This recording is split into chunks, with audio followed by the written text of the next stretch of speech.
Salut tout le monde, les amis. C'est Mozart à l'appareil. Aperçu matinal au début d'une nouvelle semaine.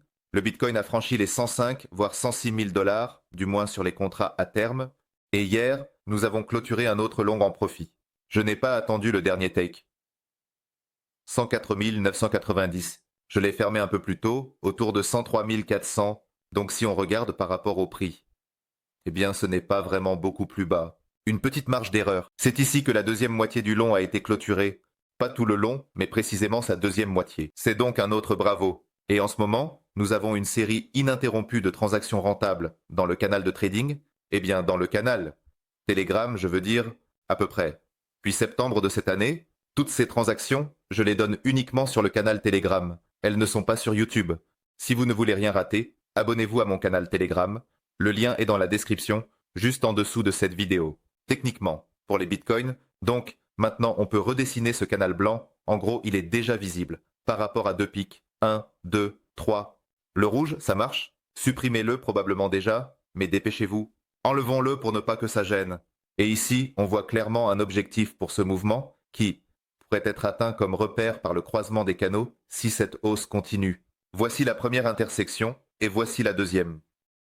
Donc, c'est à peu près 109 000 dollars. Eh bien, on va prendre un peu la plage de 108 à 110. La chose la plus importante techniquement, c'est quoi? Recouvrir cette bougie du 5 décembre. Cette bougie du dump coréen, quand la loi martiale a été déclarée en Corée.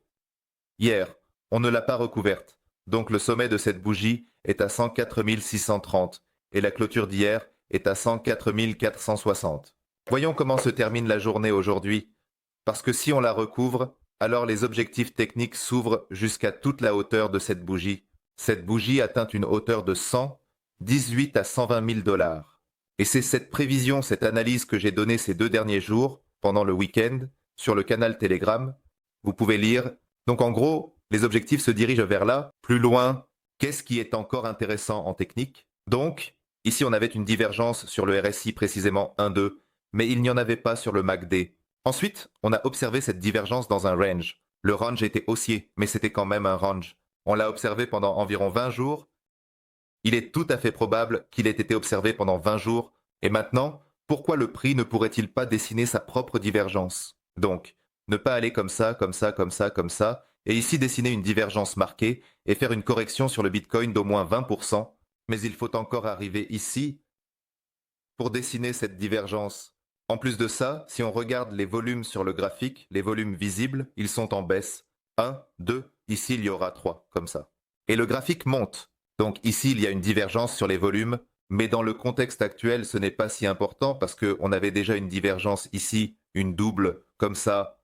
Et ici on l'a observé. Ici, les indicateurs se déchargeaient, et d'après mon expérience, je peux dire qu'il arrive assez souvent qu'après cette décharge, on commence un nouvel élan. Donc ici, les volumes peuvent apparaître de manière assez soudaine. Eh bien, par exemple, mercredi, selon que les circonstances sont favorables ou défavorables, ça dépend de la situation, ici les volumes peuvent apparaître et on peut avoir un nouvel élan, qui pourrait aller jusqu'à 120 000, par exemple. Bien que les points intermédiaires soient visibles, Panasaki, ça tête 114, 115 et bien sûr on prendra 120, 125, avec une marge, et revenir d'environ 120 vers le bas de 20, 25. Revenir d'environ 20% vers le bas, retourner à 100 pour la tester encore une fois, et même tester le trou d'environ 30%. Voilà ce trou dans la défense de Trump.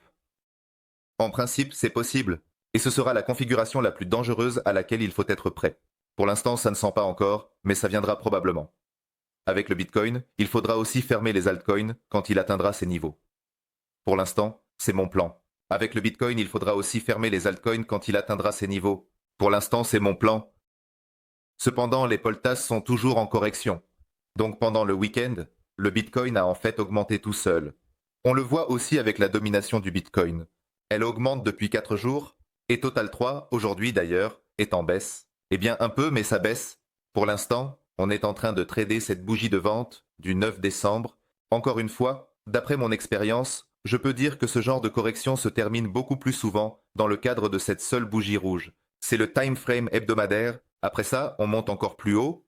Donc, on va continuer à viser des objectifs plus hauts. Dans ce cas, on se consolide autour de l'ancien ATH. Revenons au DNF. Maintenant, pour Total 3, le principal est de ne pas tomber en dessous d'un trillion.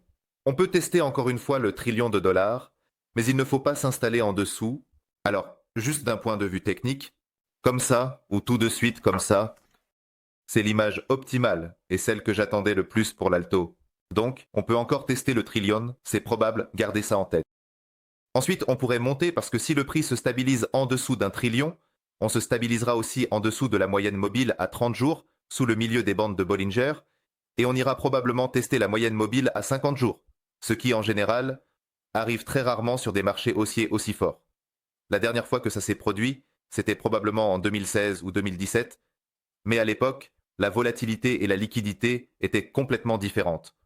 Pas comme maintenant, et ça, c'est un retour à 850, 800, 900 milliards de dollars. Mais alors, ce serait une correction trop forte après une telle vague de hausse. Ça va être trop fort. Bien que je ne puisse pas exclure cette option, dans les conditions actuelles, j'attends plutôt soit ça, avec un nouveau sommet de cette bougie, soit encore une fois sur le trillion, et comme ça. Et si on fait un nouveau sommet pour cette bougie sur l'altcoin, alors les conditions et le principe de fonctionnement seront les mêmes que pour le Bitcoin. On va aller à la hauteur de son corps. Cette bougie du 9 décembre, donc environ 1,26. À 3 trillions de dollars. Et ici, il faudra probablement commencer à prendre des bénéfices, si ce n'est pas tout, au moins une grande partie de toutes les positions. Eh bien, c'est exactement ce que j'ai fait. Concernant la domination, qu'est-ce qui se passe d'intéressant ici? La semaine sur la domination tourne autour de la moyenne mobile annuelle. Celle-là, la moyenne mobile jaune, on dirait qu'il y a une sorte d'absorption, mais ces 3 corbeaux rouges hebdomadaires indiquent quand même qu'il y a de fortes chances que ça revienne au moins une fois pour tester à nouveau la moyenne mobile annuelle. C'est assez rare que ça se passe comme ça. D'ailleurs, la chute de cette semaine a été très forte, et c'est la première forte chute sur les indicateurs depuis novembre 2022. C'est le time frame hebdomadaire. Voilà, je regarde le point, donc novembre 22, et voici la valeur actuelle. On va voir comment se termine celle d'aujourd'hui, enfin, la bougie de cette semaine. Parce qu'en ce moment, il y a une lutte à l'intérieur, je dirais, pour comprimer ces moyennes mobiles. Ici, il y aura une sorte de consolidation et un certain mouvement. Donc, ce genre de mouvement est probablement le plus probable ici. En ce moment, la domination est en train de corriger. Oversold sur le Dnepr qui a, soit dit en passant, atteint 21% selon le RSI. Et après avoir corrigé cette situation de survente, on va voir une autre descente. Eh bien, de mon point de vue, n'importe où, même tester ses bas au minimum, c'est-à-dire environ 56%. Mais globalement, je m'attends à ce que ce soit beaucoup plus bas. Globalement, quoi qu'il se passe ici, peu importe ce qu'il y a, c'est vers là-bas qu'on va quand même, vers le 50. Vers le 50, il faut fermer tous ces trous. Le Bitcoin a augmenté tout seul, et il est tombé, prenant tout l'argent du gel. C'était à propos de la technique. Et regardons, blockchain. Dans la blockchain, ce qui est intéressant à dire ici, eh bien, la première chose, c'est le funding, qui même lors du franchissement des 106 000 dollars est resté en moyenne un peu au-dessus de 0,016% sur toutes les bourses. Donc, le marché n'est toujours pas en position longue, et cela signifie que ce mouvement peut en principe être facilement poursuivi. Et donc, ce n'est pas tant que ce soit facile à poursuivre, mais si des corrections se produisent à partir des valeurs actuelles, il est peu probable qu'elles soient fortes. Il n'y a pas de funding fou en ce moment.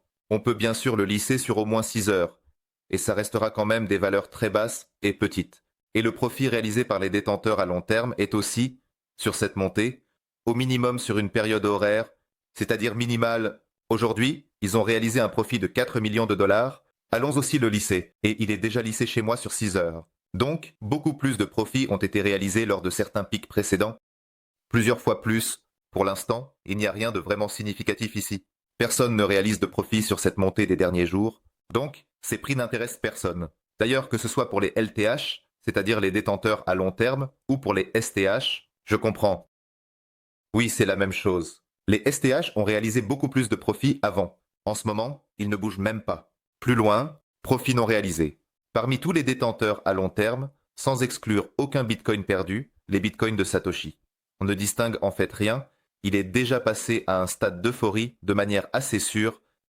Donc, si ici on l'a touché un peu le 22 novembre, maintenant elle monte déjà de manière sûre depuis le 7 décembre, cette ligne bleue qui est passée de la couleur verte au bleu.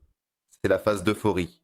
C'est le début de la phase d'euphorie. C'est quand le profit total par rapport au point d'entrée moyen de tous les détenteurs à long terme, sans tenir compte des bitcoins perdus, je le répète, oubliés, etc., dépasse 75% de leur point d'entrée moyen. Si on regarde les cycles passés par exemple, le dernier cycle, la phase d'euphorie, bien sûr, ne se termine pas après un seul contact, elle dure un certain temps. Donc, l'année 2021 par exemple, le cycle précédent, le cycle d'avant, c'est la même chose. 2016-2017, ça dure un certain temps, c'est la phase d'euphorie. Eh bien, je ne vais pas regarder plus loin, il y avait un autre marché, des cycles vraiment très éloignés, donc, en principe, cet état peut durer un certain temps, et donc, on y est littéralement entré, je le répète, vers le ou 10 décembre. Eh bien, peut-être qu'on est dans cette phase depuis 10 jours, alors qu'elle dure généralement plusieurs mois. Ce n'est pas sûr, je le répète, que cette fois-ci ça dure aussi plusieurs mois. Étant donné la liquidité actuelle du marché, elle est très élevée. Et ici, obtenir 75% du point d'entrée moyen, c'est déjà super, mais ça semble quand même un peu juste. 10 jours, même si on fait une analyse de régression à travers cette ligne inclinée inverse, ça peut quand même s'étendre au moins sur un mois, voire même un peu plus. D'autant plus qu'on vient juste d'y entrer, on est repassé à la ligne verte lors de la correction du 9 décembre, et on semble aller plus haut. Ensuite, le profit réalisé, déjà, manière normale, directement pour les détenteurs à long terme en tenant compte de la volatilité, en retirant tous les bitcoins oubliés ou perdus, tout est clair ici. La fixation maximale des profits a eu lieu le 5 décembre, lors du dump coréen. Tout le monde a eu peur et a pris ses bénéfices. Les détenteurs à long terme ont retiré environ 200 millions de dollars du marché, et maintenant, en fait, on peut commencer à dessiner des divergences, comme je vous l'ai montré dans les vidéos précédentes. Donc, le prix va monter, l'indicateur va montrer de nouveaux sommets, mais chacun d'eux sera inférieur au précédent. Ça va être une divergence et un déchargement de 20 à 30% sur le Bitcoin. Au final, on va probablement l'avoir. C'est la même chose pour les investisseurs à court terme. Tout est pareil, de manière similaire. Aussi, le 9, ils ont fermé là, 4 milliards 100 millions de dollars ont été réalisés. Et ici, c'est la même chose, on peut s'attendre à une image similaire. Ils agissent maintenant de manière très similaire. Les deux cohortes, alors qu'est-ce qu'on a ici? C'est le volume total d'argent, ce qu'on appelle les entrées de capital positives, qui est arrivé dans la crypto au cours des 30 derniers jours, donc il a commencé à diminuer un peu parce que le prix est resté stable, je vous l'ai montré techniquement, mais pas de manière significative. Donc, au total, ils sont passés de 140 milliards de dollars à 120 milliards de dollars. Mais ce sont les entrées des 30 derniers jours. Vous devez comprendre que chaque nouveau jour, nous comptons un nouvel intervalle de 30 jours, et probablement le plus important, c'est le nombre de stablecoins sur les échanges. Aussi, au cours des 30 derniers jours, les entrées commencent à diminuer. Donc, on est passé d'environ 16 milliards de dollars à 11,5 milliards de dollars hier.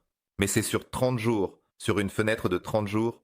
Mais en même temps, la quantité totale de Tether sur toutes les bourses est très élevée. Et ça ne baisse pas vraiment, ça augmente. On ne brûle pas vraiment beaucoup de Tether, on en imprime surtout, et stablecoin augmente régulièrement. Donc, maintenant, il y a presque 40 milliards de dollars de stablecoin sur les échanges. C'est un carburant assez puissant pour la croissance future des altcoins. Donc on peut regarder Mars. C'était la même chose. On est arrivé à un pic, la marque était d'environ 19,5 milliards de dollars en stablecoin. Ici, les altcoins ont été touchés et le nombre de stablecoins a chuté d'environ 1,5 milliard de dollars. Et ensuite, cette chute a commencé, la chute, la baisse. On a transféré des stablecoins et ça a commencé à chuter. Et maintenant, on peut s'attendre à la même chose. Ils s'accumulent, s'accumulent, s'accumulent, puis ils vont pendant un certain temps se transférer vers les altcoins qui n'ont pas encore été touchés. Et ensuite, nous verrons une sorte de correction à long terme. Mais pour l'instant, le moment n'est pas encore venu. Pour l'instant, même jusqu'à l'inauguration de Trump, tout peut encore augmenter. Et pour être honnête, cette semaine sera révélatrice. En général, en termes de saisonnalité, les 2 dernières semaines de l'année, surtout les années électorales, sont très très fortes, vraiment très fortes. Et si cette semaine ne déçoit pas, et cette semaine est très importante, il y a le PMI, l'ISM, le PCE, la Fed. Et les taux, pas les taux, tout ce qu'on peut imaginer va être mis en place. Cette semaine, le marché va être agité, mais au final, si tout se termine bien, les 2 dernières semaines vont être juste incroyables. C'est vraiment incroyable. Le principal, c'est que les données ne nous déçoivent pas. Et surtout, camarade Pavel, jusqu'au 1er janvier, est-ce qu'on peut vraiment décoller comme une fusée? Tout ensemble et tout est pris. Voilà une analyse comme ça. Merci à tous pour votre attention. C'était Mozart à l'appareil. Je vais vous tenir au courant et essayer de faire des vidéos plus souvent pendant cette période volatile. À peu près dans ce même format. Si quelque chose ne me plaît pas, si je décide de prendre des bénéfices de manière significative, je le dirai bien sûr. Suivez d'abord le canal Telegram. Je rappelle, le lien est dans la description sous cette vidéo. Merci à tous, bonne semaine, bonne journée et à bientôt à tous.